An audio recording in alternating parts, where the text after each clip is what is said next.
Hi friends, welcome to Jisha's flavours. ഇന്ന് ഞാൻ ഉണ്ടാക്കുന്നത് ഈസി ആയിട്ടുള്ളൊരു റെസിപ്പിയാണ്. വെണ്ടയ്ക്ക വെച്ചിട്ടുള്ളൊരു തോരനാണ് ഉണ്ടാക്കുന്നത്. അപ്പോൾ അതിന് വേണ്ടിയിട്ട് ഞാൻ വെണ്ടയ്ക്ക ഇതേപോലെ ചെറിയ കഷ്ണങ്ങളായിട്ട് കട്ട് ചെയ്ത് വെച്ചിട്ടുണ്ട്. ഇനി നമുക്ക് തോരൻ ഉണ്ടാക്കാം. സ്റ്റവ് വെച്ച ശേഷം പാൻ വെച്ച് കൊടുത്തിട്ടുണ്ട്. പാൻ ചൂടാകുമ്പോൾ വെളിച്ചെണ്ണ ഒഴിച്ചു കൊടുക്കാം. അതിലേക്ക് ഒരു 1/2 ടീസ്പൂൺ കടുക് ചേർത്ത് കൊടുക്കുന്നുണ്ട്. കടുക് ഒന്ന് പൊട്ടിത്തുടങ്ങുമ്പോൾ നമുക്കിതിലേക്ക് സവാള ചേർത്ത് കൊടുക്കാം. അതിനോടൊപ്പം തന്നെ വറ്റൽമുളകും കറിവേപ്പിലയും കൂടെ ചേർത്ത് കൊടുക്കാം. ഇവിടെ ഏകദേശം ഒരു 350 ഗ്രാം വെണ്ടയ്ക്ക എടുത്തിട്ടുണ്ട്. അതേപോലെ തന്നെ ഒരു വലിയ സവാളയാണ് ചേർത്ത് കൊടുക്കുന്നത്. അപ്പോൾ സവാളയ്ക്ക് പകരം നിങ്ങൾക്ക് വേണമെങ്കിൽ ചെറിയ ഉള്ളിയും ചേർത്ത് കൊടുക്കാം.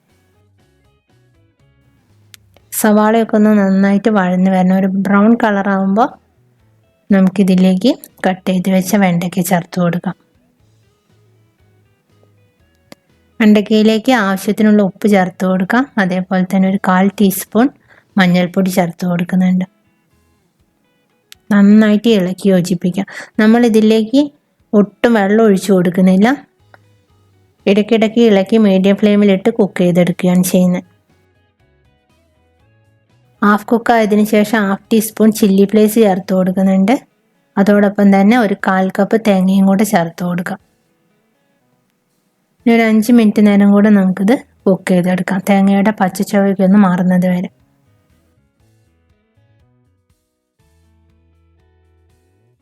അപ്പോൾ ഈ ഒരു സ്റ്റേജിൽ നമുക്ക് സ്റ്റവ് ഓഫ് ചെയ്യാം. ഇത് ഓവറായിട്ട് കുക്ക് ചെയ്യേണ്ട ആവശ്യമില്ല. അതുകൊണ്ടാണ് നമ്മൾ വെള്ളം ഒഴിക്കാതെ വേവിച്ചെടുക്കുന്നത്. ഇപ്പോൾ വെണ്ടയ്ക്ക തോരൻ ഇവിടെ റെഡി ആയിട്ടുണ്ട്. ചൂട് ചോറിൻ്റെ കൂടെയൊക്കെ കഴിക്കാൻ നല്ല ടേസ്റ്റാണ്. അപ്പോൾ നിങ്ങൾ ഇതുവരെ തയ്യാറാക്കി നോക്കിയില്ലെങ്കിൽ ഈ രീതിയിലൊന്നും ഉണ്ടാക്കി നോക്കാം. മറ്റൊരു നല്ല റെസിപ്പിയുമായി അടുത്ത വീഡിയോയിൽ കാണാം. Thank you.